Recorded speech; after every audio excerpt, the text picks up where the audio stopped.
আমরা চলে এসেছি নিকো পার্ক। আগে চিনি, এই তো আমার চিনি বানু। আমরা চলে এসেছি নিকো পার্কে। আমরা এখন ঢুকবো। এদিকে আসো চিনি চিনি চিনি চিনি।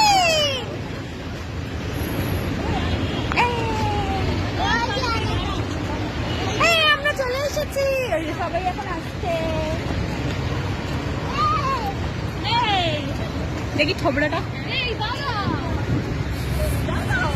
এবার কি বলতে হবে? হ্যাঁ, এবার বলতে হবে হচ্ছে যে হারিয়ে যাওয়া মেয়েটাকে আবার আমার সাথে নিয়ে নিয়েছি, যাতে ও হারিয়ে না যায় নিকো পার্কে লোকজনের সাথে গিয়ে। আর হ্যাঁ, হারিয়ে গেলে চাপ আছে, সামনে তো ওর একটা বড় অনুষ্ঠান।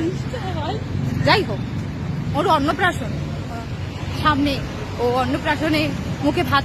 ওর হ্যাঁ, ছোটবেলায় অল্প করে হয়েছিল, এখন বড় করে হবে। আমরাও যাবো ওর অন্নপ্রাশনে। হ্যাঁ, আবার এই যে রানাদা বান্টি সবাই মিলে আসছে। ও কাকু, এই তো এই হচ্ছে আমাদের কাকু। কাকু, তুমি আমার ব্লগে চলে আসো। কাকুই আমাদেরকে নিয়ে এসছে আজকে এখানে। কাকুই হচ্ছে মেন। কাকুর জন্যই আমরা ঢুকতে পারছি। এই জন্য আমরা হ্যাঁ, অবশ্যই অবশ্যই একটা এখানকার ফটো